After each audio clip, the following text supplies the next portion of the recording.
ನಮಸ್ಕಾರ. ನಮ್ಮ ಧನುರ್ಮಾಸ ಸತ್ಸಂಗದ 17ನೇ ದಿನಕ್ಕೆ ಸ್ವಾಗತ. ಲಕ್ಷ್ಮೀನಾಥ ಸಮಾರಂಭಾಂ ನಾಥಯಾಮುನ ಮಧ್ಯಮಾಂ ಅಸ್ಮದಾಚಾರ್ಯ ಪರ್ಯಂತಾಂ ವಂದೇ ಗುರು ಪರಂಪರಾಂ. ಯೋ ನಿತ್ಯಮಚ್ಯುತ ಪದಾಂಬುಜಯುಗ್ಮ ರುಗ್ಮ ವ್ಯಾಮೋಹತಸ್ತದಿತರಾಣಿ ತೃಣಾಯ ಮೇನೆ ಅಸ್ಮದ್ಗುರೋರ್ಭಗವತೋಸ್ಯ ದಯೈಕ ಸಿಂಧೋಃ ರಾಮಾನುಜಸ್ಯ ಚರಣೌ ಶರಣಂ ಪ್ರಪದ್ಯೆ.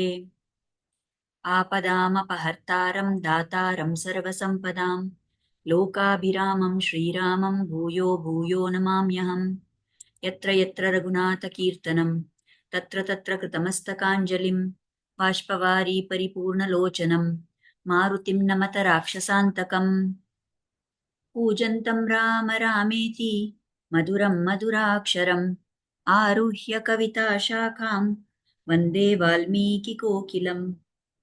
वेदवेद्ये परे पुंसि जाते दशरथात्मजे वेदप्राचेत सादासीत् ಸಾಕ್ಷಾತ್ ರಾಮಾಯಣಾತ್ಮನ. ಆಚಾರ್ಯರು ಮತ್ತೆ ಗುರುಗಳ ಚರಣಗಳಲ್ಲಿ ವಂದಿಸ್ತಿ ಇವತ್ತಿನ ವಿಷಯಕ್ಕೆ ಹೋಗೋಣ. ಈಗ ನಿನ್ನೆ ನಾವು ನೋಡಿದ್ವಿ ಹೇಗೆ ಲಕ್ಷ್ಮಣನೂ ಕೂಡ ವನವಾಸಕ್ಕೆ ಇವಾಗ ಹೊರಡ್ತಾನೆ. ರಾಮ ಒಪ್ಕೋತಾರೆ, ಲಕ್ಷ್ಮಣ, ಸೀತೆ, ರಾಮ 3 ಜನನು ಹೊರಡ್ತಾರೆ ಇವಾಗ. ಸೊ ಅವರು ದಶರಥ ರಾಜನ ಆಶೀರ್ವಾದ ಪಡೆಯಕ್ಕಂತ ಅಲ್ಲಿಗೆ ಹೋಗ್ತಾರೆ. ಈಗ ವನವಾಸ ಅಂತ ಹೇಳಿದ್ಮೇಲೆ ಈಗ ಯಾವ ಸೌಲಭ್ಯಗಳು ರಾಮನಿಗಿಲ್ಲ. ಸೊ ಅವನೇನ್ ಮಾಡ್ತಾನೆ, ಈ 3 ಜನ ಇವ್ರೇನ್ ಮಾಡ್ತಾರೆ, ರಥ ಎಲ್ಲ ಬಿಟ್ಬಿಟ್ಟು ದಾರಿಯಲ್ಲಿ ನಡ್ಕೊಂಡು ಹೋಗ್ತಾರೆ ದಶರಥನ ಅರಮನೆಗೆ, ಕೈಕೇಯಿ ಅರಮನೆಗೆ. ಅಲ್ಲಿ ದಶರಥ ಇದ್ದಾರಲ್ಲ ಅಲ್ಲಿಗೆ. ಅಲ್ಲಿ ಹೋಗುವಾಗ ಅವರ ವರ್ಣನೆ ಮಾಡ್ತಾ ವಾಲ್ಮೀಕಿ ಋಷಿಗಳು ಹೇಳ್ತಾರೆ, ಆಂಧ್ರಶಂಶಂ ಅನುಕ್ರೋಶಃ ಶ್ರುತಂ ಶೀಲಂ ದಮಃ ಶಮಃ ರಾಘವಂ ಶೋಭಯಂತಿ ಏತೆ ಷಡ್ಗುಣಃ ಪುರುಷ ಉತ್ತಮಂ. ಈ ರಾಮನಲ್ಲಿ ಉತ್ತಮ ಪುರುಷನ ಲಕ್ಷಣಗಳು, ಈ ಗುಣಗಳಿದ್ವು. ಯಾವ್ದದು? ಆಂಧ್ರ ಸಂಶಯಂ ಅಂದ್ರೆ ಯಾರಿಗೂ ಒಂದು ಕೆಟ್ಟದ್ ಮಾಡದೇ ಇರೋ ಸ್ವಭಾವ, ಯಾರಿಗೂ ಹಿಂಸೆ ಮಾಡದೇ ಇರೋದು. ಅನುಕ್ರೋಶ ಅಂದ್ರೆ ಕರುಣೆ, ಒಳ್ಳೆ ಜ್ಞಾನ ಇತ್ತು ಅವರಲ್ಲಿ. ಶೀಲ, ಒಳ್ಳೆ ಸ್ವಭಾವ ಇತ್ತು. ಆತ್ಮ ಸಂಯಮ ಇತ್ತು. ಮತ್ತು ಮನಸ್ಸಿನ ಶಾಂತಿ ಅದು ಇತ್ತು ಅವ್ರಿಗೆ. ಈ 6 ಗುಣಗಳು ಇರೋರು ಇಂಥ ಶ್ರೀರಾಮ ಪುರುಷೋತ್ತಮ ಅಂತ ಹೇಳ್ತಾರೆ. ಇವರು ಇಂಥ ಒಬ್ಬ ಉತ್ತಮ ಪುರುಷನನ್ನ ಈ ಒಂದು ಅವಸ್ಥೆಯಲ್ಲಿ ನೋಡ್ಕೊಂಡು ಆ ಅಯೋಧ್ಯೆಯ ಮಕ್ಕಳು ತುಂಬಾ, ಆ ಜನ ಬೇಜಾರ್ ಮಾಡ್ಕೋತಾರೆ ಎಲ್ರು. ಏನ್ ಈ ತರ ಮಾಡ್ಬಿಟ್ರಲ್ಲ ದಶರಥ ರಾಜ, ಈ ತರ ಕೈಕೇಯಿ ವರ ಕೇಳ್ಬಿಟ್ಲಲ್ಲ, ಎಷ್ಟು ಅನ್ಯಾಯ ನಮ್ಮ ರಾಮನಿಗೆ. ರಾಮನೇ ಇಲ್ಲಿರಲ್ಲ ಅಂದ್ರೆ ನಾವಿಲ್ಲಿದ್ದು ಏನು ಉಪಯೋಗ, ನಾವು ಎಲ್ಲ ರಾಮನ ಜೊತೆ ಹೋಗೋಣ. ಆವಾಗ ಈ ಅಯೋಧ್ಯೆ ಖಾಲಿ ಬಿದ್ದಿರೋ ಈ ಅಯೋಧ್ಯೆನ ಈ ಕೈಕೇಯಿ ಅವಳು ಅನುಭವಿಸ್ಲಿ, ನಾವೆಲ್ಲ ರಾಮನ ಜೊತೆನೆ ಹೋಗೋಣ ಅಂತ ಎಲ್ರೂ ಮಾತಾಡ್ಕೊಂಡು ಹತ್ಕೊಂಡು ಬೇಜಾರ್ ಮಾಡ್ಕೊಂಡು ಜನ ಎಲ್ಲ ನಿಂತಿದ್ದಾರೆ. ಈ ರಾಜನ ಹತ್ರ ಹೋದಾಗ ಅಲ್ಲಿ ದಶರಥನ ಎಲ್ಲಾ ರಾಣಿಯರು, ಅವ್ರಿಗೆ 350 ರಾಣಿಗಳಿದ್ರು, ಈ ಕೌಸಲ್ಯ, ಸುಮಿತ್ರೆ, ಕೈಕೇಯಿನ್ ಬಿಟ್ಟು. ಸೊ ಆ ರಾಣಿಗಳು ಎಲ್ರು ಅಲ್ಲಿ ಬಂದಿದ್ದಾರೆ. ಎಲ್ರೂ ಅಳ್ತಾ ಇದ್ದಾರೆ, ಎಲ್ರೂ ಗೊಳೋ ಅಂತ ಇದ್ದಾರೆ, ಎಕ್ಸೆಪ್ಟ್ ಕೈಕೇಯಿ ಮಾತ್ರ ಹಂಗೆ ಸುಮ್ಮನೆ ಸೈಲೆಂಟ್ ಆಗಿದ್ದಾಳೆ. ಅವಳು ಒಬ್ಳಿಗೆ ಯಾವ ಪ್ರತಿಕ್ರಿಯೆನೂ ಇಲ್ಲ, ಅವಳು ಹಠದಲ್ಲೇ ಇದ್ದಾಳೆ. ಇದನ್ನ ನೋಡ್ಬಿಟ್ಟು ಸುಮಂತ್ರ, ದಶರಥ ರಾಜನ ಮಂತ್ರಿ, ತುಂಬಾ ಕಠೋರವಾಗಿ ಕೈಕೇಯಿ ಹತ್ರ ಮಾತಾಡಿ, ಏನ್ ನೀನ್ ಈ ತರ ಮಾಡ್ತಾ ಇದ್ದೀರಾ, ನೀವು ನಿಮ್ಮ ತಾಯಿ ತರಾನೇ ಮಾಡ್ತಾ ಇದ್ದೀರಲ್ಲ ಅಂತ ಹೇಳ್ತಾರೆ. ನಿಮ್ಗೆ ನೆನಪಿರ್ಬೋದಲ್ಲ, ನಾವು ನೋಡಿದ್ವಿ ಕೈಕೇಯಿ ಅವ್ರ ತಾಯಿ ಯಾವ ರೀತಿಯಲ್ಲಿ, ಅವ್ರ ತಂದೆ ಆ ಅಶ್ವಪತಿ ರಾಜ ಆ ಪಕ್ಷಿಗಳ ಮಾತನ್ನ ನಾನು ಹೇಳಕ್ಕಾಗಲ್ಲ, ಹೇಳಿದ್ರೆ ನಾನ್ ಸತ್ತೋಗ್ಬಿಡ್ತೀನಿ ಅಂದಾಗ ಅವಳು ಹೇಗೆ ಕ್ರೂರವಾಗಿ, ನಿಮ್ಗೇನಾದ್ರೂ ಪರವಾಗಿಲ್ಲ, ನನಗಾದ್ರೆ ಆ ವಿಷಯ ತಿಳ್ಕೊಬೇಕು ಅಂದಿದ್ಲಲ್ಲ. ಅದೇ ತರ ಇವಾಗ ಕೈಕೇಯಿ ಕೂಡ ದಶರಥನಿಗೇನೇ ಆಗ್ಲಿ, ರಾಮನಿಗೇನೇ ಆಗ್ಲಿ, ಭರತ ಬಂದು ಅವನ್ ಏನೇ ಅನ್ಕೊಳ್ಳಿ, ನನಗದೆಲ್ಲ ಏನೂ ಬೇಕಿಲ್ಲ, ನಾನ್ ಕೇಳಿದ್ವರ ನನಗ್ ಬೇಕು ಅಂತ ಹಠ ಹಿಡ್ದಿದ್ದಾಳೆ. ಸೊ ಸುಮಂತ್ರ ಹೇಳ್ತಾರೆ, ನಿಮ್ ತಾಯಿ ಯಾವ ತರ ಒಂದು ಕ್ರೂರ ಸ್ವಭಾವದಿಂದ ನಡ್ಕೊಂಡ್ರಲ್ಲ, ಅದೇ ತರ ನೀವು ಇವಾಗ ನಡ್ಕೋತಾ ಇದ್ದೀರಾ ಅನ್ಬಿಟ್ಟು ಒಂದು ಏನಂತಾರ, ಈ ನೀಮ್ ಗಿಡದಿಂದ, ಬೇವು ಅಲ್ಲ ನೀಮು, ಬೇವಿನ ಮರದಿಂದ ಮಧು ಬರಕ್ಕಾಗತ್ತಾ, ಹನಿ ಬರಕ್ ಸಾಧ್ಯನಾ? ಅಂದ್ರೆ ಅವ್ರ ತಾತ್ಪರ್ಯ ಏನು, ಒಬ್ರು ಒಬ್ಬ ವ್ಯಕ್ತಿ ಹೇಗಿದ್ದಾರೋ ಅವ್ರ ಮಕ್ಕಳು ಅವ್ರ ಥರಾನೇ ಇರ್ತಾರೆ. ಅದಕ್ಕೆ ನೀವು ಈ ಥರ ಮಾಡ್ತಾ ಇದ್ದೀರಲ್ಲ, ಇವಾಗಾದ್ರೂ ನೀವು ನಿಮ್ ತಾಯಿಗೆ ಅದು ಅರ್ಥ ಆಗ್ಲಿಲ್ಲ. ನೀವಾದ್ರೂ ಇವಾಗ ನಾವೆಲ್ಲ ಹೇಳ್ತಾ ಇದೀವಲ್ಲ, ಕೇಳಿಸ್ಕೊಳ್ಳಿ ನಮ್ಮ ಮಾತನ್ನ ಅಂತ ತುಂಬಾ ಬೇಡ್ಕೋತಾರೆ ಸುಮಂತ್ರ. ಆದ್ರೆ ಕೈಕೇಯಿ ಏನೂ ಒಪ್ಪಕ್ ರೆಡಿ ಇಲ್ಲ. ಇನ್ನೊಬ್ರು ಸಿದ್ಧಾರ್ಥ ಅಂತ ಒಂದು ಮಂತ್ರಿ, ಅವ್ರಿಗೂ ತುಂಬಾ ಅಲ್ಲಿ ಪ್ರಭಾವ ಇರುತ್ತೆ ದಶರಥ ರಾಜನ ಜೊತೆ. ಅವರೂ ಹೇಳ್ತಾರೆ. ಆದ್ರೆ ಅವ್ರ ಮಾತನ್ನು ಕೇಳಲ್ಲ. ಇದನ್ನೆಲ್ಲ ಕೇಳಿಸ್ಕೊಂಡು ನೋಡಿ ದಶರಥನಿಗೆ ತುಂಬಾ ಬೇಜಾರಾಗುತ್ತೆ. ಅಯ್ಯೋ! ನನ್ನ ರಾಮ ಎಷ್ಟು ಸುಕುಮಾರನಾಗಿದ್ದಾನೆ. ಇಲ್ಲಿ ಎಷ್ಟೆಲ್ಲ ಒಳ್ಳೆ ರೀತಿಯಲ್ಲಿ ಎಲ್ಲಾ ವಿಧದ ಕಂಫರ್ಟ್ಸ್ ಇಟ್ಕೊಂಡು ಈ ಅಯೋಧ್ಯೆನಲ್ಲಿ ಇದ್ದಿದ್ದಾನೆ. ಈಗ ಅವನು ಹೇಗೆ ಕಾಡಲ್ಲಿ ವಾಸ ಮಾಡಕ್ ಸಾಧ್ಯ? ಸರಿ, ನಾನು ಅವನ ಜೊತೆ ನನ್ನ ಸೈನ್ಯವನ್ನ ಕಳಿಸ್ತೀನಿ, ಸೈನಿಕರನ್ನ ಕಳಿಸ್ತೀನಿ. ಅವ್ರು ಅವನನ್ನ ರಕ್ಷಣೆ ಮಾಡ್ತಾರೆ. ಆಮೇಲೆ ದಾಸರನ್ನ ಕಳಿಸ್ತೀನಿ. ಅವ್ರಿಗೆಲ್ಲ ಶುಶ್ರೂಷೆ ಮಾಡಿ ಅವ್ರಿಗೆ ಸೇವೆ ಮಾಡೋದಕ್ಕೆ ಎಲ್ಲಾ ಜನಗಳನ್ನು ಕಳಿಸ್ತೀನಿ ನಾನು. ಏನೆಲ್ಲ ಅಲ್ಲಿ ಸಂಪತ್ ಬೇಕಾಗತ್ತೋ ಅದೆಲ್ಲ ಕಳಿಸ್ತೀನಿ. ರಾಮ ಅಲ್ಲಿ ಹೋಗಿ ಕಾಡಲ್ಲಿ ಕಷ್ಟ ಪಡಬಾರ್ದು ಅಂತ ದಶರಥ ಹೇಳಕ್ ಶುರು ಮಾಡ್ತಾರೆ. ಆದ್ರೆ ಅವ್ರು ಹೇಳಿದ ಮಾತನ್ನ ಕೇಳ್ಕೊಂಡು ರಾಮನೇ ಅಲ್ಲಿ ಆಮ್, ಬೇಡ ಅಂತ ಹೇಳ್ತಾರೆ. ಏನಕ್ಕೆ? ಯಾಕೆಂದ್ರೆ ರಾಮ ಹೇಳೋದು, ವನವಾಸಕ್ಕೆ ಹೋಗ್ಬೇಕಂದ್ರೆ ನಾನು ಒಂದು ತಪಸ್ವಿಯ ಜೀವನ ನಡೆಸ್ಬೇಕು. ಯಾ ಅದೊಂಥರ, ಈ ವನವಾಸ ಅನ್ನೋದು ಅದೊಂದು ವ್ರತ ಮಾಡ್ದಂಗೆ. ಆ ವ್ರತದಲ್ಲಿ ಹೇಗಿರುತ್ತೆ? ಯಾವುದನ್ನು ಹ್ಮ್ ಬೇಯಿಸಿರೋದನ್ನ ತಿನ್ಬಾರ್ದು. ಬರೀ ಅಲ್ಲಿ ವನದಲ್ಲಿ ಸಿಗೋ ಅಂತ ಆ ಮೂಲಿಗೆಗಳು ಅಥವಾ ಆ ಹಣ್ಣು ಕಾಯಿ ಅಂಥದನ್ನೇ ತಿನ್ಬೇಕು. ಆಮೇಲೆ ಯಾವ ಒಳ್ಳೆಯ ಒಂದು ಆಸನದ ಮೇಲೆ ಕೂತ್ಕೋಬಾರ್ದು, ಮಲಗಬಾರ್ದು, ಹಾಸಿಗೆ ಮೇಲೆ ಮಲಗಬಾರ್ದು, ನೆಲದ ಮೇಲೆ ಮಲ್ಕೋಬೇಕು. ಈ ಏನಂತೀರ, ಒಂಥರ ಈ ಮ್, ಗಿಡದ್ದು ಆ ಮರದ ಭಾಗ ಇರುತ್ತಲ್ಲ, ಅದರಿಂದ ಆ ಬಟ್ಟೆಗಳು, ಬಾರ್ಕ್ ಅಂತೀವಿ ಇಂಗ್ಲಿಷಲ್ಲಿ, ನಂಗೆ ಅದಕ್ಕೆ ಕನ್ನಡ ವರ್ಡ್ ಬರ್ತಾ ಇಲ್ಲ. ಆ ಇದ್ರಲ್ಲೇ ಆ ಬಟ್ಟೆಗಳನ್ನೇ ಹಾಕೋಬೇಕು. ಮತ್ತೆ ಕೂದ್ಲೆಲ್ಲ ಜಟಾಮುಡಿ ತರ ಮಾಡ್ಕೋಬೇಕು. ಅದೆಲ್ಲ ಇರುತ್ತೆ ವ್ರತದೊಂದು ಕಂಡೀಷನ್ಸು. ಸೊ ಆ ಅನುಷ್ಠಾನ ನಾನ್ ಮಾಡ್ಬೇಕು. ನಾನ್ ವ್ರತ ಅಂತ ಇಲ್ಲಿ ವನವಾಸಕ್ಕೆ ಹೋದಾಗ ನನಗೆ ಇದೆಲ್ಲ ಬೇಕಾಗಿಲ್ಲ. ನಾನು ಇದೆಲ್ಲ ಉಪಯೋಗಿಸ್ಕೊಂಡು ನಾನು ಅಲ್ಲಿ ಏನ್ ಮಾಡ್ತೀನಿ, ಇದೆಲ್ಲ ನನಗೆ ಬೇಡ ಅಂತ ಹೇಳ್ತಾರೆ ರಾಮ. ಆ ಸಮಯದಲ್ಲಿ ಈ ಕೈಕೇಯಿ ಏನ್ ಮಾಡ್ತಾಳೆ, ಆವಾಗ ಕೈಕೇಯಿ ಏನ್ ಮಾಡ್ತಾರೆ, ಆ ಇದು ಮರದ ಚರ್ಮದಿಂದ ಮಾಡಿರುವಂತ ಆ ಬಟ್ಟೆಗಳನ್ನ ತಂದು ಕೊಡ್ತಾಳೆ.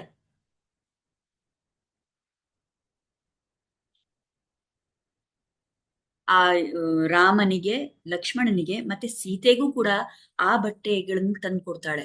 ಅದನ್ನ ನೋಡಿ ಎಲ್ರಿಗೂ ಒಂಥರ ತುಂಬಾ ದುಃಖ ಆಗ್ಬಿಡುತ್ತೆ. ರಾಮ ಮತ್ತು ಲಕ್ಷ್ಮಣ ಕೂಡ್ಲೆ ಅದನ್ನ ಹಾಕೊಂಡ್ಬಿಡ್ತಾರೆ, ಆ ಮರದ ಬಟ್ಟೆ ಅದನ್ನ ಹಾಕೊಂಡ್ಬಿಡ್ತಾರೆ. ಆದ್ರೆ ಈ ಸೀತೆಗೆ ಪಾಪ ಅವಳಿಗೆ ಗೊತ್ತಿಲ್ಲ, ಅವಳು ಯಾವತ್ತೂ ಅಂಥದನ್ನ ಹಾಕೊಂಡೇ ಇಲ್ಲ ಆ ವಸ್ತ್ರವನ್ನ. ಅದಕ್ಕೆ ಅವಳು ತುಂಬಾ ಏನ್ ಮಾಡ್ಬೇಕು ಅಂತ ಗೊತ್ತಾಗಲ್ಲ. ಅದ್ ಅವಾಗ ರಾಮ ಅವಳಿಗೆ ಸಹಾಯ ಮಾಡಿ ಅದನ್ನ ಧರಿಸ್ಕೊಳಕ್ಕೆ ಹೆಲ್ಪ್ ಮಾಡ್ತಾರೆ. ಇದನ್ನೆಲ್ಲ ನೋಡಿ ವಸಿಷ್ಠ ಋಷಿಗಳು, ಈಗ ಋಷಿ ಅಂದ್ರೆ ಅವ್ರು ಹೇಗಿರ್ತಾರೆ, ಅವ್ರು ಯಾವಾಗ್ಲೂ ಸೌಮ್ಯವಾಗಿರ್ತಾರೆ, ಅವ್ರು ಯಾವಾಗ್ಲೂ ಕಾಮ್ ಆಗಿರ್ತಾರೆ ಅಲ್ವಾ, ಶಾಂತವಾಗಿರ್ತಾರೆ. ಆದ್ರೆ ಈ ಈ ಒಂದು ದೃಶ್ಯ ನೋಡಿ ಆ ವಸಿಷ್ಠ ಋಷಿಗೂ ಕೂಡ ಒಂದು ಆಕ್ರೋಶ ಬಂದ್ಬಿಡುತ್ತೆ. ಅವ್ರು ಹೇಳ್ತಾ ಇದ ತಕ್ಷಣ, ಇದೆಲ್ಲ ಏನ್ ನಡೀತಾ ಇದೆ ಇಲ್ಲಿ, ನನ್ಗೇನು ಅರ್ಥ ಆಗ್ತಾ ಇಲ್ಲ. ಕೈಕೇಯಿಗೆ ಹೇಳ್ತಾರೆ, ನಿನ್ ರಾಮ ತಾನೇ ವನವಾಸಕ್ಕೆ ಹೋಗ್ಬೇಕು, ರಾಮ ಒಬ್ನೇ ಹೋಗ್ಲಿ, ಸೀತೆ ಹೋಗ್ಬೇಕಾಗಿಲ್ಲ. ಇನ್ಫ್ಯಾಕ್ಟ್ ನಾವೇನ್ ನೋಡ, ಸೀತೆನೇ ಇಲ್ಲಿ ರಾಣಿ ಮಾಡೋಣ, ಸೀತೆನೂ ಇಲ್ಲಿ ರಾಜ್ಯ ಆಳ್ಬಹುದು, ಅವಳನ್ನೇ ಕೂರ್ಸೋಣ ಸಿಂಹಾಸನದ ಮೇಲೆ. ಇಲ್ಲ ಅಂದ್ರೆ ನಾವೆಲ್ಲರೂ ಹೋಗ್ಬಿಡೋಣ ಕಾಡಿಗೆ ಇವ್ರ ಜೊತೆ. ಮತ್ ಹೇಳ್ತಾನೆ ರೀ ಕೈಕೇಯಿಗೆ, ನೀನ್ ಇಷ್ಟೆಲ್ಲ ಮಾಡ್ತಾ ಇದೆಯಲ್ಲ ಭರತನ್ಗೋಸ್ಕರ ಅಂತ. ಖಂಡಿತ ಭರತ ಇದನ್ನ ಅಕ್ಸೆಪ್ಟೇ ಮಾಡಲ್ಲ. ಅವ್ನ್ ಬಂದ ಮೇಲೆ ಅವ್ನಿಗೆ ಈ ಎಲ್ಲ ವಿಷಯ ಗೊತ್ತಾದ್ರೆ ಅವ್ನ್ ಒಂದಿನಾನು ಈ ಸಿಂಹಾಸನದ ಮೇಲೆ ಕೂತ್ಕೊಳ್ಳಲ್ಲ ಅಂತ ಹೇಳ್ತಾರೆ, ಪ್ರೆಡಿಕ್ಟ್ ಮಾಡ್ತಾರೆ ವಸಿಷ್ಠ ಗುರುಗಳು. ಆದ್ರೆ ಯಾರು ಇವಾಗ ಇವ್ರು ಏನೇ ಹೇಳಿದ್ರು ಈ ಕೈಕೇಯಿ ಅದನ್ನ ಒಪ್ಪಕ್ ರೆಡಿ ಇಲ್ಲ. ಆಮೇಲೆ ವಸಿಷ್ಠರು ಹೇಳ್ತಾರೆ, ಸರಿ ಸೀತೆ ಇಂಥ ಬಟ್ಟೆ ಎಲ್ಲ ಹಾಕೋಬಾರ್ದು ಅಂತ. ಆದ್ರೆ ಅವಳು ಸುಮ್ನೆನೆ ಇರ್ತಾಳೆ ಸೀತೆ. ದಶರಥ ರಾಜ ಅವಾಗ ಏನ್ ಮಾಡ್ತಾರೆ, ಎಲ್ರನ್ನೂ ಅವ್ರ ದಾಸಿಯರನ್ನ ಕಳಿಸ್ಬಿಟ್ಟು ಅವಳಿಗೆ ಒಳ್ಳೆ ಏನ್ ಅವಳ ಬಟ್ಟೆ ನಾರ್ಮಲ್ ಆಗಿ ಏನ್ ಹಾಕೋತಾರಲ್ಲ ವಸ್ತ್ರಗಳನ್ನ, ಏನ್ ರೇಷ್ಮಿ ವಸ್ತ್ರ, ಇನ್ ಯಾವ ಯಾವ ಆಭರಣಗಳನ್ನ ಹಾಕೋತಾಳೆ ಅದೆಲ್ಲ ತಗೊಂಬನ್ನಿ ಅಂತ ಹೇಳ್ಬಿಟ್ಟು ಅದನ್ನೆಲ್ಲ ಕೊಡಿಸ್ತಾರೆ ಸೀತೆಗೆ. ನೀನ್ ಇದೇ ಹಾಕೊಳಮ್ಮ.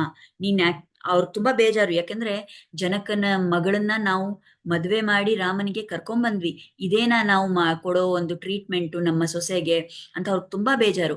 ಆದ್ರೆ ಯಾರು ಇವಾಗ ಒಪ್ಪಕ್ ರೆಡಿ ಇಲ್ಲ. ಕೈಕೇಯಿ ವರಗಳನ್ನ ವಾಪಸ್ ತಗೋತೀನಿ ಅಂತ ಹೇಳ್ತಾ ಇಲ್ಲ. ಸೀತೆ ನಾನ್ ರಾಮನ್ ಬಿಟ್ಟು ಇಲ್ಲಿ ಇರ್ತೀನಿ ಅಂತ ಅವಳು ಒಪ್ತಾ ಇಲ್ಲ. So it is decided. ಈಗ ಮೂರು ಜನ ಆಶೀರ್ವಾದ ತಗೋತಾರೆ ದೊಡ್ಡವ್ರದೆಲ್ಲ ಅಲ್ಲಿ, ವಸಿಷ್ಠ ಗುರುಗಳದ್ದು, ದಶರಥ ರಾಜನ ಆಶೀರ್ವಾದ, ತಾಯಿಯರ ಆಶೀರ್ವಾದ ಎಲ್ಲ ತಗೊಂಡು ಅವರು ಹೊರಡೋಣ ಅಂತ ರೆಡಿ ಆಗ್ತಾರೆ. ಈ ಸಮಯದಲ್ಲಿ ಏನಾಗುತ್ತೆ, ಇಷ್ಟು ಸಮಯ ಸೈಲೆಂಟ್ ಆಗಿದ್ದಿದ್ ಸುಮಿತ್ರೆ ಮುಂದೆ ಬರ್ತಾಳೆ. ಲಕ್ಷ್ಮಣ, ಒಂದ್ ನಿಮಿಷ ಅಂತಾಳೆ. ಈ ಲಕ್ಷ್ಮಣಗೆ ಇವಾಗ ಚಿಂತೆ. ಯಾಕೆಂದ್ರೆ ಅವನು ಇಷ್ಟು ಸಮಯ ನಾವು ನೋಡಿರೋ ಘಟನೆಗಳಲ್ಲಿ ರಾಮ ಹೋಗಿ ಕೌಸಲ್ಯನ ಹತ್ರ ಮಾತಾಡ್ತಾನೆ, ರಾಮ ಸೀತೆ ಹತ್ರ ಮಾತಾಡ್ತಾನೆ, ಲಕ್ಷ್ಮಣ ಬಂದು ರಾಮ ಮತ್ತು ಸೀತೆ ಒಟ್ಟಿಗೆ ಇರುವಾಗ ಆ ಇದನ್ನ ಶರಣಾಗತಿ ಮಾಡಿ ನಾನು ಬರ್ತೀನಿ ಅಂತ ಅವನ್ ಡಿಸೈಡ್ ಮಾಡ್ಕೊಂಡ್ಬಿಟ್ಟಿದ್ದಾನೆ. ಆಯ್ತಾ? ಆದ್ರೆ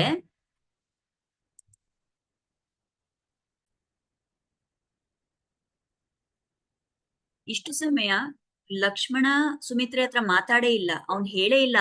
ಅವನ್ ಸ್ವಂತ ತಾಯಿ ಸುಮಿತ್ರೆ, ಅವಳ ಹತ್ರ ಒಂದ್ ಮಾತು ಹೇಳಿಲ್ಲ ಲಕ್ಷ್ಮಣ ರೆಡಿ ಆಗ್ಬಿಟ್ಟಿದ್ದಾನೆ ಹೊರಡಕ್ಕೆ. ಆಗ ಈಗ ಈ ಸುಮಿತ್ರೆ ಮುಂದೆ ಬಂದ್ ನಾನೇನೋ ಲಕ್ಷ್ಮಣ ಒಂದ್ ನಿಮಿಷ ಅಂದಾಗ ಅವನ್ಗೊಂಥರ ಭಯ ಆಗುತ್ತೆ. ಅಯ್ಯೋ, ನಮ್ ತಾಯಿ ಇವಾಗ ಏನ್ ಒಂದ್ ಆರ್ಭಟ ಮಾಡ್ತಾರೋ, ನಾನು ಇವಳನ್ ಬೇರೆ ಕನ್ವಿನ್ಸ್ ಮಾಡ್ಬೇಕಾ ಇವಾಗ ಅಂತ ಅನ್ಕೊಂಡೇ ಇರ್ತಾನೆ. ಅಷ್ಟ್ರಲ್ಲಿ ಸುಮಿತ್ರೆ ಏನ್ ಹೇಳ್ತಾಳೆ ಅಂದ್ರೆ, ಆಚಾರ್ಯರು ಹೇಳ್ತಾರೆ, ಅವ್ ಈ ಈ ಕಾರಣದಿಂದಾನೇ ಅವಳನ್ನ ಪರಮಜ್ಞಾನಿ ಅಂತ ಎಲ್ರು ಹೇಳೋದು ಅಂತ. ಏನ್ ಹೇಳ್ತಾಳೆ ಸುಮಿತ್ರೆ ಅಂತ ಅದನ್ನ, ವ್ಯಸನೀವಾ ಸಮೃದ್ಧೋವಾ ಗತಿರ್ ಏಷ ತವ ಅನಘ ಏಷ ಲೋಕೆ ಸತಾಂ ಧರ್ಮ ಯಜ್ಜೇಷ್ಠ ವಶಗೋ ಭವೇತ್. ಓ ಅನಘ, ಓ ಒಂದು ಯಾವುದೇ ಕೊರೆ ಇಲ್ದೇ ಇರುವಂತಹ ಲಕ್ಷ್ಮಣನೇ, ಕಷ್ಟ ಬರ್ಲಿ ಸುಖ ಬರ್ಲಿ ಇವನು ಒಬ್ನೇ ನಿನ್ಗೆ ಗತಿ, ಈ ರಾಮನೇ ನಿನ್ಗೆ ಗತಿ. ನಿನ್ ವರ್ತನೆ, ನಿನ್ನ ಏನಂತೀರ ಆಚರಣೆ ಹೇಗಿರ್ಬೇಕು ಅಂದ್ರೆ ಈ ಪ್ರಪಂಚದಲ್ಲೇ ಅದೊಂದು ಮಾದರಿ ಆಗ್ಬೇಕು, ಅದೇ ಒಂದು ರೂಲ್ ಆಗ್ಬೇಕು. ತಮ್ಮ ಇದ್ರೆ ಅವನ ಅಣ್ಣನ್ನ ಯಾವ ತರ ಫಾಲೋ ಮಾಡ್ಬೇಕಂದ್ರೆ, ಯಾವ ತರ ಲಕ್ಷ್ಮಣ ರಾಮನನ್ನ ಫಾಲೋ ಮಾಡಿದ್ನೋ, ಯಾವ ರೀತಿಯಲ್ಲಿ ಲಕ್ಷ್ಮಣ ರಾಮನಿಗೆ ಸೇವೆ ಮಾಡಿದ್ನೋ ಅದೇ ವಿಧಿಯಲ್ಲಿ ಪ್ರತಿಯೊಂದು ತಮ್ಮ ಅವ್ರ ಅಣ್ಣನ್ಗೆ ಸೇವೆ ಮಾಡ್ಬೇಕು ಅನ್ನೋದು ನಿನ್ನಿಂದ ಈ ಪ್ರಪಂಚದಲ್ಲಿ ಎಲ್ರೂ ಕಲ್ತ್ಕೋಬೇಕು. ಆ ತರ ನಿನ್ ಆಮ್, ವರ್ತನೆ ಇರ್ಬೇಕು ಅಂತ ಅಡ್ವೈಸ್ ಮಾಡ್ತಾಳೆ. ಆಮೇಲೆ ಹೇಳ್ತಾಳೆ, ಇದೇ ಕಾರಣಕ್ಕಾಗಿ ಇಂಥ ಒಂದು ಕ್ಷಣ ನಾನು ಯಾವತ್ ನೋಡ್ತೀನಿ ಅಂತ ನಾನು ಕಾಯ್ತಾ ಇದ್ದೆ. ಇದಕ್ಕೋಸ್ಕರನೇ ನಾನು ನಿನ್ನನ್ ಜನ್ಮ ಕೊಟ್ಟಿದ್ದು. ಈ ರೀತಿಯಲ್ಲಿ ನೀನ್ ರಾಮನ ಸೇವೆ ಮಾಡ್ಬೇಕು ಅನ್ನೋದೇ ನನ್ನ ಆಸೆ. ನಿಮ್ಗೆ ನೆನ್ಪಿರ್ಬೋದು, ನಾವು ಫಸ್ಟ್ ನೋಡಿದಾಗ ಹೇಗೆ ಸುಮಿತ್ರಿಗೆ 2 ಭಾಗ ಪಾಯಸ ಸಿಕ್ತು ಅಂತ ನೋಡಿದ್ವಿ. ಆ ಒಂದು ಭಾಗದಲ್ಲಿ ನನಗೆ ಭಗವಂತನ ಸೇವೆ ಮಾಡಕ್ಕೆ ಒಂದು ಮಗ ಬೇಕು ಅಂತ ಕೇಳ್ಕೊಂಡಿದ್ಲು. ಇನ್ನೊಂದು ಭಾಗ ಇಟ್ಕೊಂಡು ನನಗೆ ಭಾಗವತ ಸೇವೆ ಮಾಡೋದಕ್ಕೆ ಒಂದ್ ಮಗ ಬೇಕು ಅಂದಿದ್ಲು. ಸೊ ರಾಮನ ಸೇವೆ ಮಾಡಕ್ಕೆ ಲಕ್ಷ್ಮಣ, ಭರತನ ಸೇವೆ ಮಾಡಕ್ಕೆ ಶತ್ರುಘ್ನ, ಈ ರೀತಿ ಅವಳು ಮಕ್ಳು ಬೇಕು ಅಂತ ಬೇಡ್ಕೊಂಡಿದ್ಲು. ಈಗ ಅವಳು ಹೇಳ್ತಾಳೆ, ನನ್ನ ಇಬ್ರಿಗೂ ನಾನು ಜನ್ಮ ಕೊಟ್ಟಿದ್ದು ಸಾರ್ಥಕ ಆಯ್ತು. ನಾನು ಇದಕ್ಕೋಸ್ಕರನೇ ನಿಮ್ಮನ್ನ ನಾನು ಜನ್ಮ ಕೊಟ್ಟಿರೋದು. ಈ ರೀತಿಯ ಸೇವೆ ನೀವು ಮಾಡಬೇಕು ಅನ್ನೋದೇ ಉದ್ದೇಶ ಅಂತ ಹೇಳ್ಬಿಟ್ಟು ಹೇಳ್ತಾಳೆ. ವಾಲ್ಮೀಕಿ ಋಷಿ ಎಷ್ಟೊಂದು ಒಳ್ಳೆ ಶ್ಲೋಕ ಇಲ್ಲಿ ಹಾಕ್ತಾರೆ ಅಂದ್ರೆ, ರಾಮಂ ದಶರಥಂ ವಿದ್ಧಿ ಮಾಂ ವಿದ್ಧಿ ಜನಕಾತ್ಮಜಾಂ ಅಯೋಧ್ಯಾಂ ಅಟವೀಂ ವಿದ್ಧಿ ಗಚ್ಚತಾತ ಯಥಾ ಸುಖಂ. ಲಕ್ಷ್ಮಣನ್ಗೆ ಹೇಳ್ತಾರೆ ಸುಮಿತ್ರೆ, ನೀನು ರಾಮನನ್ನೇ ದಶರಥ ರಾಜ ನಿನ್ನ ತಂದೆ ಅಂತ ಅನ್ಕೋಬೇಕು. ಸೀತೆಯನ್ನ ನನ್ನ ರೂಪದಲ್ಲಿ ನೀನ್ ನೋಡ್ಬೇಕು, ನಿನ್ನ ತಾಯಿ ಅಂತ ಅನ್ಕೋಬೇಕು. ಕಾಡನ್ನೇ ನೀನ್ ಅಯೋಧ್ಯೆ ಅಂತ ಅನ್ಕೋಬೇಕು. ಈ ರೀತಿ ಒಂದು ಭಾವ ಇಟ್ಕೊಂಡು ಸುಖವಾಗಿ ನೀನ್ ಹೋಗ್ಬಾ ಅಂತ ಹೇಳ್ತಾಳೆ. ಅವ್ರ ಜೊತೆ ಹೋಗು ಅಂತ ಹೇಳ್ತಾಳೆ ಸುಮಿತ್ರೆ. ಈ ಒಂದು ಶ್ಲೋಕಕ್ಕೆ ನಮ್ಮ ಪೆರಿವಾಚಾನ್ ಪಿಳ್ಳೆ ಅನ್ನೋ ಶ್ರೀ ವೈಷ್ಣವ ಆಚಾರ್ಯರು ಅವರು 6 ರೀತಿಯ ವ್ಯಾಖ್ಯಾನವನ್ನ ಕೊಡ್ತಾರೆ. ಮೊದಲನೇದಾಗಿ ಅವ್ರು ಹೇಳೋದು, ಈ ಸುಮಿತ್ರೆ ಈ ವಿಷಯ ಹೇಳ್ತಾ ಇದ್ದಾಳಲ್ಲ, ಅಲ್ಲಿ ಒಂದ್ ವೇಳೆ ಅವಳು ನಾವು ಲೌಕಿಕವಾಗಿ ಏನೇನ್ ಸಂಬಂಧಗಳಿರುತ್ತೆ ಆ ಬೇಸಿಸ್ ಮೇಲೆ ಹೇಳ್ತಾ ಇದ್ದಾಳೆ.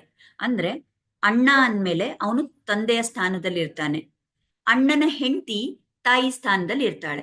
ಸೊ ಈ ರೀತಿ ನೋಡಿದ್ರೆ ರಾಮ ನಿನಗೆ ಅಣ್ಣ, ಸೊ ಅವನು ನಿನ್ನ ತಂದೆ ತರ ನೋಡ್ಕೊ. ಅವರ ಪತ್ನಿ ಸೀತೆ, ಸೊ ಅವಳನ್ನ ನೀನು ತಾಯಿ ರೂಪದಲ್ಲಿ ನೋಡು ಅಂತ ಹೀಗೆ ಹೇಳ್ತಾ ಇದ್ದಾರೆ.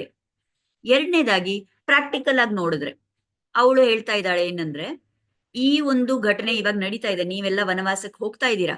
ಈ ವನವಾಸಕ್ಕೆ ನೀವು ಹೊರಟ ಮೇಲೆ ನಿಮ್ ತಂದೆ ದಶರಥ ರಾಜ ಬಹಳಷ್ಟು ದಿನ ಬಾಳಲ್ಲ. ಅವ್ರು ಬಾಳ್ಲಿಲ್ಲ ಅಂದ್ರೆ ನಾನು ಉಳಿಯಲ್ಲ. ನಾವ್ ಎಲ್ರೂ ಈ ಅಯೋಧ್ಯೆನಲ್ಲಿ ಇರೋ ಜನ ಯಾರಿಗೂ ಒಂದ್ ಇರಲ್ಲ. ಈ ಅಯೋಧ್ಯೆನೇ ಕಾಡಾಗ್ಬಿಡುತ್ತೆ. ಸೊ ಅಯೋಧ್ಯೆನೇ ಕಾಡಾದಾಗ ನಿನಗೆ ಯಾರು ಉಳಿತಾರೆ? ನಿನ್ಗೆ ಅಪ್ಪ ಅಮ್ಮ ಇರಲ್ಲ. ಅವಾಗ ರಾಮನೇ ನಿನಗೆ ತಂದೆ, ಸೀತೆನೇ ನಿನಗ್ ತಾಯಿ. ಮತ್ ಅವ್ರು ಎಲ್ಲಿದಾರೋ ಅದೇ ನಿನಗೆ ಅಯೋಧ್ಯೆ ಆಗ್ಬಿಡುತ್ತೆ. ಆ ರೀತಿಯಲ್ಲಿ ಸುಮಿತ್ರೆ ಹೇಳ್ತಾ ಇದ್ದಾಳೆ. ಮೂರನೇ ವ್ಯಾಖ್ಯಾನ ಮಾಡ್ತಾರೆ ಜ್ಞಾನದ ದೃಷ್ಟಿಯಿಂದ. ಈ ನಾವು ಹೇಳಿದ್ವಲ್ಲ, ಈ ಸುಮಿತ್ರೆ ಬಂದ್ಬಿಟ್ಟು ಅವಳನ್ನ ಬ್ರಹ್ಮಜ್ಞಾನಿ ಅಂತಾರೆ. ಯಾಕೆ ಇದನ್ನ ಹೇಳ್ತಾರೆ? ಮುಂದೆ ಏನ್ ಆಗೋದಿದೆ ಅದನ್ನ ಅವಳು ಈಗ್ಲೇ ಅವಳಿಗೆ ಗೊತ್ತಾಗ್ತಾ ಇದೆ ಏನ್ ಆಗೋದಿದೆ ಅಂತ. ಆ ಪೂರ್ವ ದೃಷ್ಟಿ ಅವಳಿಗಿದೆ. ಸೊ ಅವಳು ಹೇಳ್ತಾ ಇದ್ದಾಳೆ ಏನಂದ್ರೆ, ಇವಾಗ ಈ ದಶರಥ ರಾಜ ಬಂದ್ಬಿಟ್ಟು ಅವರ ಈ ಕೈಕೇಯಿ ರಾಣಿಯ ಮಾತನ್ನ ಕೇಳಿ ರಾಮನನ್ನ ಕಾಡಿಗೆ ಹೋಗು ಅಂತ ಹೇಳ್ತಾ ಇದ್ದಾಳೆ ಅಲ್ವಾ? ಈ ರಾಜ ಹೇಳ್ತಾ ಇದ್ದಾರೆ.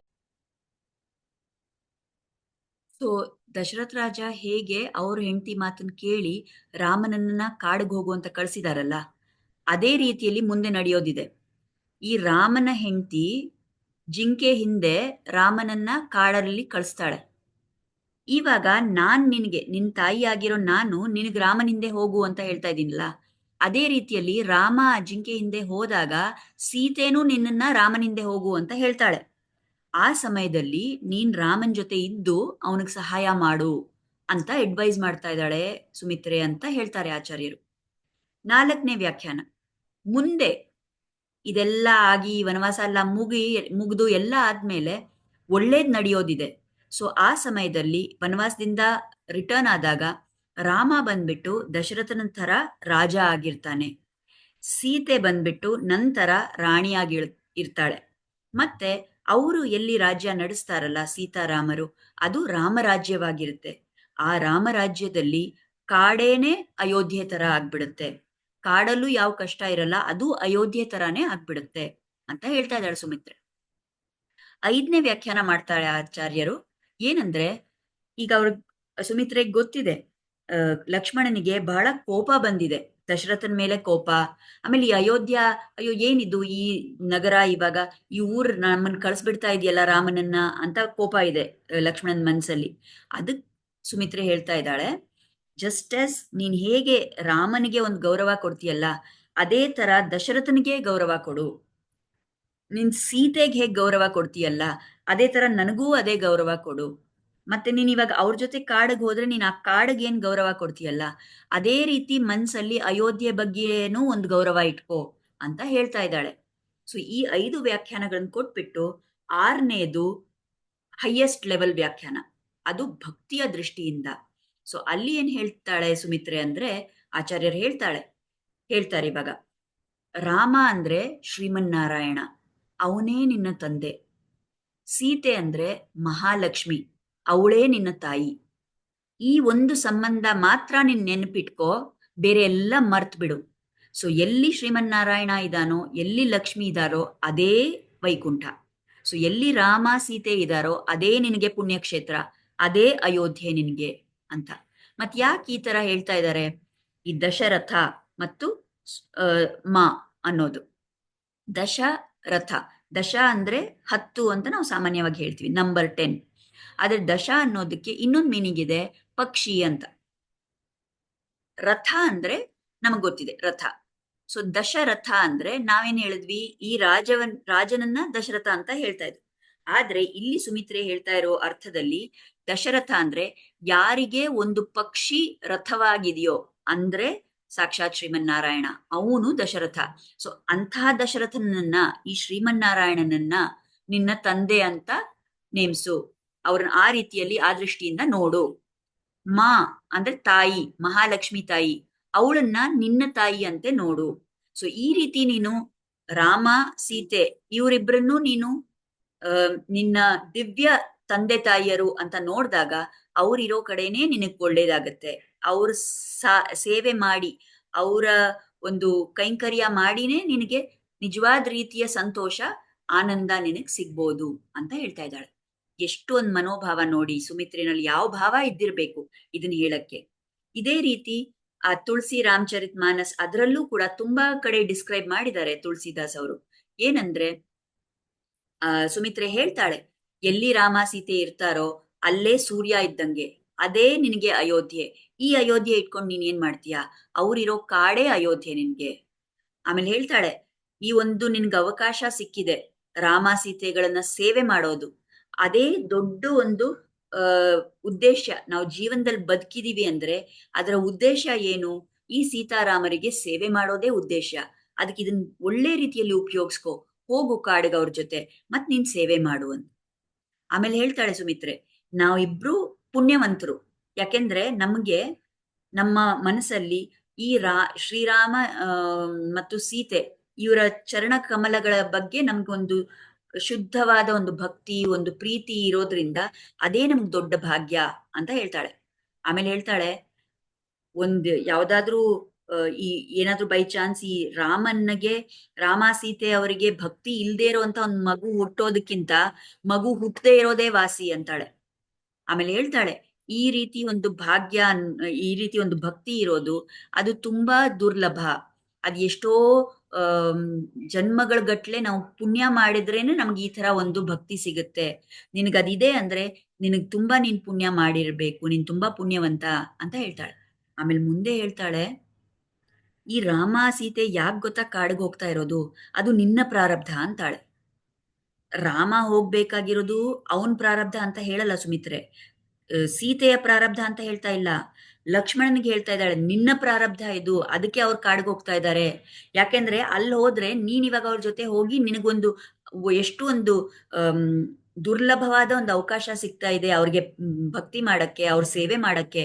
ಸೊ ಇದು ನಿನ್ನ ಒಳ್ಳೆ ಕರ್ಮ, ಅದರಿಂದ ನಿನಗೆ ಈ ಅವಕಾಶ ಸಿಗ್ತಾ ಇದೆ. ನೀನ್ ಹೋಗು, ಖಂಡಿತ ನೀನ್ ಅವ್ರ ಜೊತೆ ಇದ್ದು ಅವ್ರಿಗೆಲ್ಲಾ ವಿಧದ ಸೇವೆಯನ್ನು ಮಾಡು ಅಂತ ಹೇಳ್ ಕಳಿಸ್ತಾಳೆ ಸುಮಿತ್ರೆ. ಇದನ್ನ ನಾವು ಗಮನಿಸ್ಕೊಂಡ್ರೆ ಎಷ್ಟು ಕಷ್ಟ ಇದೆಯಲ್ಲ ಈ ತರ ಒಂದ್ ಭಾವ ಇಟ್ಕೊಳ್ಳೋದು. ಬೇರೆ ಯಾವ್ದಾದ್ರು ಸಾಮಾನ್ಯ ತಾಯಿ ಆಗಿದ್ರೆ ಏನ್ ಮಾಡೋಳು? ಸರಿ, ರಾಮನ್ಗೆ ಹೇಳಿದ್ದಾರೆ ದಶರಥ ರಾಜ, ಹೋಗ್ಲಿ ರಾಮ ಹೋಗ್ಲಿ, ಅವನ ಜೊತೆ ಸೀತೆ ಹೋಗ್ತಾಳಂದ್ರೆ ಅವಳು ಹೋಗ್ಕೊಳ್ಳಿ, ನೀನ್ ಯಾಕೆ ಹೋಗ್ತೀಯಾ ಅಂತ ಕೇಳೋಳಲ್ವಾ ಲಕ್ಷ್ಮಣನನ್ನ. ನಿನ್ಗೇನ್ ಬಂದಿದೆ, ನಿನ್ಗೆ ಯಾರು ಹೇಳಿಲ್ವಲ್ಲ ಹೋಗಕ್ಕೆ, ನೀನ್ ಯಾಕೆ ಹೋಗ್ಬೇಕು ಅಂತ ಇದ್ಲು ಯಾವ್ದಾದ್ರು ಸಾಮಾನ್ಯ ತಾಯಿ. ಆದ್ರೆ ಇಲ್ಲಿ ಸುಮಿತ್ರೆ ಮತ್ತೆ ನಾವು ನೋಡಿದ್ರೆ ಅವಳು ಇವಾಗ ಮಾತ್ರ ಹೇಳ್ತಾ ಇದ್ದಾಳೆ ಅಂತ ಅಲ್ಲ, ಅವಳು ಆ ಮಕ್ಕಳು ಹುಟ್ಟಕ್ ಮುಂಚೆನೆ ಅವಳ ಭಾವ ಏನಿತ್ತು? ಈ ಮಕ್ಕಳು ನನ್ನ ಮಕ್ಕಳು, ಸೇವೆಗಾಗಿನೇ ನಾನು ಜನ್ಮ ಕೊಡ್ತಾ ಇದ್ದೀನಿ ಅಂತ ಭಾವ ಇತ್ತು. ನ್ಯಾಚುರಲಿ ಆವಾಗ ಆ ಮಕ್ಕಳನ್ನ ಬೆಳೆಸೋವಾಗ್ಲೂ ಕೂಡ ಅವಳು ಅದೇ ಭಾವದಿಂದ ಬೆಳೆಸಿರ್ತಾಳೆ. ಅದಕ್ಕೆ ಇವತ್ತು ಲಕ್ಷ್ಮಣ ಆ ಸೇವೆಗೆ ತತ್ಪರತೆಯಿಂದ ಹಂಗ್ ಎದ್ ನಿಂತಿದ್ದಾನೆ ಅಲ್ವಾ? ಸೊ ಈ ಸುಮಿತ್ರೆ ಕೊಟ್ಟಿದ್ದ ಅಡ್ವೈಸು, ಅದನ್ನ, ಈ ಒಂದು ಸಲಹೆನ ನಾವು ತಗೋಬೋದಾ?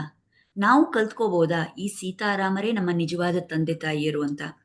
ಈ ಪ್ರಾಪಂಚಿಕ ನಮ್ಮ ಸಂಬಂಧಗಳಲ್ಲಿ ನಮಗ್ ತಂದೆ ಇರ್ತಾರೆ, ತಾಯಿ ಇರ್ತಾರೆ, ಅಣ್ಣ ತಮ್ಮ ಅಕ್ಕ ತಂಗಿ ಎಲ್ಲರೂ ಮಕ್ಕಳು ಇರ್ತಾರೆ, ಎಲ್ಲಾ ವಿಧದ ಸಂಬಂಧಗಳು ಇದೆ. ಆದ್ರೆ ನಿಜವಾದ ಸಂಬಂಧ, ಶಾಶ್ವತವಾದ ಸಂಬಂಧ, ಜನ್ಮ ಜನ್ಮಗಳಿಂದ ಬಂದಿರೋ ಸಂಬಂಧ ಅಂದ್ರೆ ಯಾವುದು? ನಮ್ಮ ದಿವ್ಯ ತಂದೆ ತಾಯಿಯರು, ಶ್ರೀಮನ್ನಾರಾಯಣ, ಮಹಾಲಕ್ಷ್ಮಿ ತಾಯಿ, ಇನ್ ಇವರೇ ನಮ್ಮ ನಿತ್ಯ ತಂದೆ ತಾಯಿಯರು. ಅವರೇ ನಮ್ಮನ್ನ ಕಾಪಾಡ್ಕೊಂಡು ಬಂದಿದ್ದಾರೆ. ನಮಗ್ ಗೊತ್ತಿಲ್ಲ ನಾವು ಯಾವ ಜನ್ಮದಲ್ಲಿ ಯಾವ ರೂಪ ತಗೊಂಡಿದ್ವಿ, ಯಾವ ಒಂದು ಫಾರ್ಮಲ್ ಬಂದಿದ್ವಿ, ಸ್ವರೂಪ ಏನಿತ್ತು ನಮ್ದು ನಮ್ಗೆ ಗೊತ್ತಿಲ್ಲ. ಪ್ರಾಣಿಯಾಗಿದ್ದಿರ್ಬೋದು, ಇಲ್ಲ ನಿರ್ಜೀವ ವಸ್ತುಗಳಾಗಿದ್ದಿರ್ಬೋದು, ಮನುಷ್ಯ ಜನ್ಮ ಇದ್ದಿರ್ಬೋದು, ಬೇರೆ ಬೇರೆ ವಿಧದ ಮನುಷ್ಯ ಜನ್ಮಗಳು ಇದ್ದಿರ್ಬೋದು. ಈ ಒಂದು ಜನ್ಮದಲ್ಲಿ ಇವಾಗ ನಮ್ಗೆ ಈ ಒಂದು ಬುದ್ಧಿ ಬಂದಿದೆ, ಈ ಸದ್ಬುದ್ಧಿ ಬಂದಿದೆ. ಅದು ಭಗವಂತನ ಅನುಗ್ರಹದಿಂದಾನೇ ಬಂದಿದೆ. ಈ ವಿಷಯಗಳನ್ನ ನಾವು ಕೇಳಬೇಕು, ಈ ವಿಷಯಗಳನ್ನ ನಾವು ನಮ್ಮ ಜೀವನದಲ್ಲಿ ಅಳವಡಿಸ್ಕೋಬೇಕು.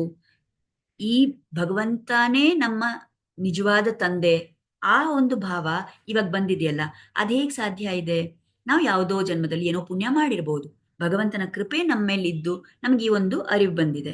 ಆಗ ನಾವು ಇವಾಗ ಇದನ್ನ ಅರ್ಥ ಮಾಡ್ಕೊಂಡಾಗ ಇನ್ನ ಒಂಚೂರು ಡೀಪ್ ಆಗಿ ಹೋಗಿ ಇನ್ನೊಂಚೂರು ಆಳವಾಗಿ ಇದ್ರ ಬಗ್ಗೆ ನೋಡಿ, ಸುಮಿತ್ರೆ ಹೇಳಿದ ಅಡ್ವೈಸು ನಾವು ನಮ್ಮ ಜೀವನದಲ್ಲಿ ಅಳವಡಿಸ್ಕೊಂಡ್ರೆ ಇನ್ನ ನಾವು ತುಂಬಾ ನಮ್ಮ ಉನ್ನತಿ ಆಗತ್ತೆ, ಇನ್ನ ನಾವು ದೇವರಿಗೆ ತುಂಬಾ ಹತ್ರ ಹೋಗ್ತೀವಿ.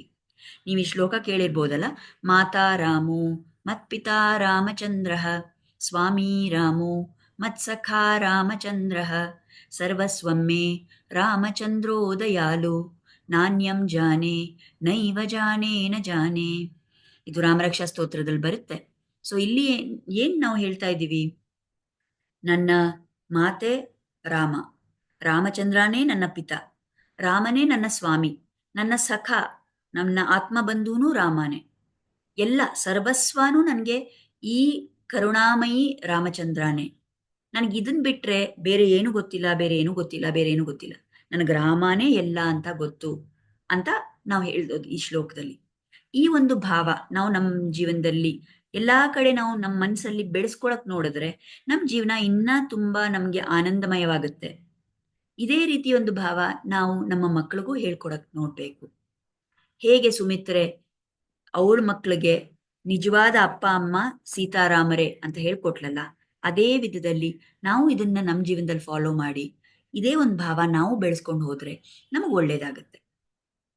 ಇನ್ನೊಂದು ವಿಷಯ ಏನ್ ಹೇಳ್ಬೇಕಂದ್ರೆ, ನಾವು ಮುಂಚೆ ಹೇಳಿದ್ವಲ್ಲ ಸ್ಟಾರ್ಟಿಂಗ್ ಅಲ್ಲಿ, ಆ ಉತ್ತಮ ಪುರುಷ ಅಂತ ಇಲ್ಲಿ ವಾಲ್ಮೀಕಿ ಋಷಿ ಈ ಎಲ್ಲಾ ಗುಣಗಳನ್ನ ಲಿಸ್ಟ್ ಮಾಡಿದ್ದಾರೆ ಅಂತ. ಮತ್ತೆ ಈ ಗುಣಗಳೆಲ್ಲ ರಾಮನಲ್ಲಿದೆ ಅಂತ ಹೇಳ್ತಾರೆ. ಇಲ್ಲಿ ಆಚಾರ್ಯರು ಏನು ಹೇಳ್ತಾರಂದ್ರೆ, ಯಾರು ಒಂದು ಉತ್ತಮ ಪುರುಷ ಅಂದ್ರೆ ಯಾರು, ಆ ಗುಣ ನಾವು ಕೂಡ ಬೆಳೆಸ್ಕೊಳಕ್ ನೋಡ್ಬೇಕು. ಏನ್ ಈ ಉತ್ತಮ ಪುರುಷ ಅಂದ್ರೆ, ಈಗ ಹೇಳ್ತಾರೆ 3 ಕ್ಯಾಟಗರಿ ಜನ ಇರ್ತಾರೆ: ಅಧಮ ಪುರುಷರು, ಮಧ್ಯಮ ಪುರುಷರು ಮತ್ತು ಉತ್ತಮ ಪುರುಷರು. ಯಾವ ಒಂದ್ ವ್ಯಕ್ತಿ ನಾನ್ ಸಂತೋಷವಾಗಿರ್ಬೇಕು, ನನಗ್ ಒಳ್ಳೇದಾಗ್ಬೇಕು, ನನ್ ಲಾಭ ಇರ್ಬೇಕು, ಬೇರೆಯವ್ರಿಗೆ ಕಷ್ಟ ಕೊಟ್ರೂ ಪರವಾಗಿಲ್ಲ, ಅವ್ರಿಗೆ ಕಷ್ಟ ಕೊಟ್ಟು ನನ್ ಲಾಭ ಮಾತ್ರ ನೋಡ್ಕೋತೀನಿ, ನನ್ನ ಲಾಭಕ್ಕೋಸ್ಕರ ನನ್ನ ಸಂತೋಷಕ್ಕೋಸ್ಕರ ಬೇರೆಯವ್ರಿಗೆ ಏನ್ ಬೇಕಾದ್ರೂ ಕಷ್ಟ ಕೊಡ್ತೀನಿ, ಅವ್ರಿಗೆ ತಪ್ಪು ಮಾಡ್ತೀನಿ, ಏನಾದ್ರೂ ಮಾಡ್ತೀನಿ, ಆದ್ರೆ ನಾನ್ ಸಂತೋಷವಾಗಿರ್ಬೇಕು ಅಂತ ಇರ್ತಾನಲ್ಲ, ಅವನು ಅಧಮ ಪುರುಷ. ಸರಿ, ನಾನ್ ಸಂತೋಷವಾಗಿರ್ಬೇಕು, ಆದ್ರೆ ನಾನೇನ್ ಬೇರೆಯವ್ರಿಗೆ ಕಷ್ಟ ಕೊಡಕ್ ಹೋಗಲ್ಲ. ಅವ್ರು ಹೆಂಗಿರ್ತಾರೋ ಇರ್ಲಿ, ಈ ಇಂಗ್ಲಿಷ್ ಅಲ್ಲಿ ಲಿವ್ ಅಂಡ್ ಲೆಟ್ ಲಿವ್ ಅಂತ ಹೇಳ್ತೀವಲ್ಲ, ಸೊ ಅವರು ಬದುಕ್ಲಿ, ನಾನು ಬದುಕೋತೀನಿ, ಆ ಭಾವ ಇರೋರು ಮಧ್ಯಮ ಪುರುಷ. ಆದ್ರೆ ಉತ್ತಮ ಪುರುಷ ಅಂದ್ರೆ ಯಾರು? ನನಗ್ ಕಷ್ಟ ಬಂದ್ರೂ ಪರವಾಗಿಲ್ಲ, ನನಗ್ ಎಷ್ಟೇ ಒಂದು ಪ್ರಾಬ್ಲಮ್ ಆದ್ರೂ ನನ್ಗೇನ್ ತೊಂದರೆ ಇಲ್ಲ, ಅದನ್ನ ನಾನು ಸಹಿಸ್ಕೋತೀನಿ, ಆದ್ರೆ ಬೇರೆಯವ್ರಿಗೆ ಕಷ್ಟ ಆಗ್ಬಾರ್ದು, ಬೇರೆಯವ್ರು ಚೆನ್ನಾಗಿರ್ಬೇಕು ಅಂತ ನಾನ್ ಕಷ್ಟಪಟ್ರೂ ಪರವಾಗಿಲ್ಲ ಅನ್ನೋ ಭಾವ ಇರುತ್ತಲ್ಲ, ಅದು ಉತ್ತಮ ಪುರುಷನ ಲಕ್ಷಣ. ಇಲ್ಲಿ ಯಾಕೆ ರಾಮನನ್ನ ಉತ್ತಮ ಪುರುಷ ಅಂತ ಹೇಳ್ತಾ ಇದ್ದಾರೆ? ಯಾಕೆಂದ್ರೆ ದಶರಥನ ಮಾತು ಕಾಪಾಡಬೇಕು, ಕೈ ಕೇಳಿದ ವರ ಅವಳಿಗೆ ಸಿಗ್ಬೇಕು, ಎಲ್ಲ ಅವರೆಲ್ಲ ಹೇಳಿದ ಪ್ರಕಾರ ನಡಿಬೇಕು, ನನಗ್ ಕಷ್ಟ ಆದ್ರೂ ಪರವಾಗಿಲ್ಲ, ನನಗ್ ಕಾಡಗ್ ಹೋಗೋದು definitely it is not comfortable, ಆದ್ರೂ ಕೂಡ ಇವ್ರ ಮಾತನ್ನ ಮೀರ್ಬಾರ್ದು, ನಮ್ಮ ಪಿತೃವಾಕ್ಯ ಪರಿಪಾಲನೆ ನಾನು ಮಾಡಲೇಬೇಕು ಅನ್ನೋ ಭಾವದಿಂದ ನನಗ್ ಕಷ್ಟ ಆದ್ರೂ ಪರವಾಗಿಲ್ಲ, ಅದನ್ನ ನಾನು ಸಹಿಸ್ಕೋತೀನಿ ಅನ್ನೋ ಭಾವ ಇದೆಯಲ್ಲ, ಅದು ಉತ್ತಮ ಪುರುಷನ ಲಕ್ಷಣ. ನಾವು ಕೂಡ ನಮ್ಮ ಜೀವನದಲ್ಲಿ ಆದಷ್ಟು ಈ ಒಂದು ಗುಣವನ್ನ ನಾವು ನಮ್ಮಲ್ಲೇ ಒಂದು ಕಲ್ಟಿವೇಟ್ ಮಾಡ್ಕೋಬೇಕು. ಎಲ್ಲೆಲ್ಲಿ ನಮಗ್ ಸಾಧ್ಯನೋ ಅಲ್ಲೆಲ್ಲ, ಯಾವಾಗ್ಲೂ ಬರೀ ನಮ್ ಕಂಫರ್ಟು, ನಮಗೇನು ಈಸಿ ಆಗತ್ತೆ ಅಂತ ನೋಡ್ದೆ, ಯಾವ್ದು ಒಳ್ಳೇದು, ಮ್ಯಾಕ್ಸಿಮಮ್ ಜನರಿಗೆ ಯಾವ್ದ್ರಿಂದ ಒಳ್ಳೇದಾಗುತ್ತೆ, ನಾನ್ ಸ್ವಲ್ಪ ನನಗೆ ಅನ್ಕಂಫರ್ಟೇಬಲ್ ಆದ್ರೂ ಪರವಾಗಿಲ್ಲ, ಎಷ್ಟು ಮ್ಯಾಕ್ಸಿಮಮ್ ಜನರಿಗೆ ನನ್ನಿಂದ ಒಂದು ಹಿತ ಮಾಡಕ್ ಸಾಧ್ಯ ಇದೆ ಅದನ್ನ ನಾನು ಮಾಡ್ತೀನಿ ಅಂತ ಆ ಭಾವವನ್ನ ನಾವು ನಮ್ಮ ಜೀವನದಲ್ಲಿ ಅಳವಡಿಸ್ಕೊಳಕ್ ಪ್ರಯತ್ನ ಮಾಡ್ಬೇಕು. ಸೊ ಈ ರೀತಿ ನಾವು ಇವತ್ತು ಎಷ್ಟೊಂದು ವಿಷಯಗಳನ್ನು ಕೇಳಿದೀವಿ. ಇದೆಲ್ಲ ನಮ್ಗೆ ಭಗವಂತನ ಕೃಪೆಯಿಂದ ಸಿಕ್ಕಿದೆ. ಈ ಒಂದು ರಾಮಾಯಣದ ಈ ಕಥೆಗಳು, ಕಥೆ ಮಾತ್ರ ಅಲ್ಲ, ಆಚಾರ್ಯರು ಹೇಳಿರುವಂತ ಇಂಥ ವ್ಯಾಖ್ಯಾನಗಳು, ಇದೆಲ್ಲ ಅರ್ಥ ಮಾಡ್ಕೊಳ್ಳೋದಕ್ಕೆ ಒಂದು ಸಮಯ, ಈ ಈ ಯೂಟ್ಯೂಬ್ ಆಗ್ಲಿ ಏನೇ ಆಗ್ಲಿ, ಎಲ್ಲ ಸೌಲಭ್ಯಗಳು ನಮ್ಗೆ ಏನೇನಿದೆಯಲ್ಲ, ಇದೆಲ್ಲ ವಿ ಆರ್ ಫಾರ್ಚುನೇಟ್, ನಮ್ಮ ಭಾಗ್ಯ ಇದು, ನಮಗಿದೆಲ್ಲ ಅವಕಾಶ ಸಿಗ್ತಾ ಇದೆ ಅಂತ. ಸೊ ಇದಕ್ಕಾಗಿ ನಾವು ಭಗವಂತನ ಚರಣಗಳಲ್ಲಿ, ಆಚಾರ್ಯರ ಚರಣಗಳಲ್ಲಿ ಕೃತಜ್ಞತೆಯನ್ನ ಸಲ್ಲಿಸೋಣ. ಮತ್ತು ಇನ್ನ ಮುಂದೆ ಇದೇ ರೀತಿ ವಿಷಯಗಳನ್ನು ಕಲಿತು ಪ್ರಾಕ್ಟೀಸ್ ಮಾಡೋ ಅಂತ ಒಂದು ಕ್ಷಮತೆ ನಮಗೆ ಕೊಡ್ಲಿ ಅಂತ ಅವ್ರ ಚರಣಗಳಲ್ಲೇ ಪ್ರಾರ್ಥನೆ ಮಾಡೋಣ. ಮಂಗಳಂ ಕೋಸಲೇಂದ್ರಾಯ ಮಹನೀಯ ಗುಣಾಬ್ಧಯೇ ಚಕ್ರವರ್ತಿ ತನೂಜಾಯ ಸಾರ್ವಭೌಮಾಯ ಮಂಗಳಂ. ವೇದ ವೇದಾಂತ ವೇದ್ಯಾಯ ಮೇಘಶ್ಯಾಮಲಮೂರ್ತಯೇ ಪುಂಸಾಂ ಮೋಹನ ರೂಪಾಯ ಪುಣ್ಯಶ್ಲೋಕಾಯ ಮಂಗಳಂ. ಪಿತೃಭಕ್ತಾಯ ಸತತಂ ಭ್ರಾತೃಭಿಃ ಸಹ ಸೀತಯಾ ನಂದಿತಾಖಿಲ ಲೋಕಾಯ ರಾಮಭದ್ರಾಯ ಮಂಗಳಂ. ಶ್ರೀಮತೆ ರಘುವೀರಾಯ ಸೇತುಲಂಘಿತ ಸಿಂಧವೇ ಜಿತರಾಕ್ಷಸರಾಜಾಯ ರಣಧೀರಾಯ ಮಂಗಳಂ. ಮಂಗಳಾಶಾಸನಪರೈರ್ ಮದಾಚಾರ್ಯ ಪುರೋಗಮೈಃ ಸರ್ವೈಶ್ಚ ಪೂರ್ವೈರಾಚಾರ್ಯೈಃ ಸತ್ಕೃತಾಯಾಸ್ತು ಮಂಗಳಂ. ಧನ್ಯವಾದ. ಮತ್ತೆ ಸ್ವಲ್ಪ ಕ್ಷಮಿಸಬೇಕು, ಇವತ್ತು ಇಲ್ಲಿ ನಮ್ಮ ರೋಡಲ್ಲಿ ಈ ನ್ಯೂ ಇಯರ್ ಅಂತ ಎಲ್ಲರೂ ಜನ ಸೆಲೆಬ್ರೇಟ್ ಮಾಡ್ತಾ ಇರೋದ್ರಿಂದ ಆ ಓರಿಯಾನ್ ಮಾಲ್ಗೆ ಓಡಾಟ ಜಾಸ್ತಿ ಆಗಿ ಇಲ್ಲಿ ಟ್ರಾಫಿಕ್ಕು ಶಬ್ದ, ಅದರಿಂದ ನಾನು ಮಧ್ಯ 2-3 ಸಲ ಪಾಸ್ ಮಾಡಿದ್ದೆ ವಿಡಿಯೋನ ರೆಕಾರ್ಡಿಂಗ್ನ. ಸೊ ಅಲ್ಲಿ ಗ್ಯಾಪ್ ತರ ಇದ್ರೆ ಕ್ಷಮಿಸ್ಕೊಳ್ಳಿ. ಇನ್ನ ಮತ್ತೆ ನಾಳೆ ಸಿಗೋಣ. ಧನ್ಯವಾದ. ನಮಸ್ಕಾರ.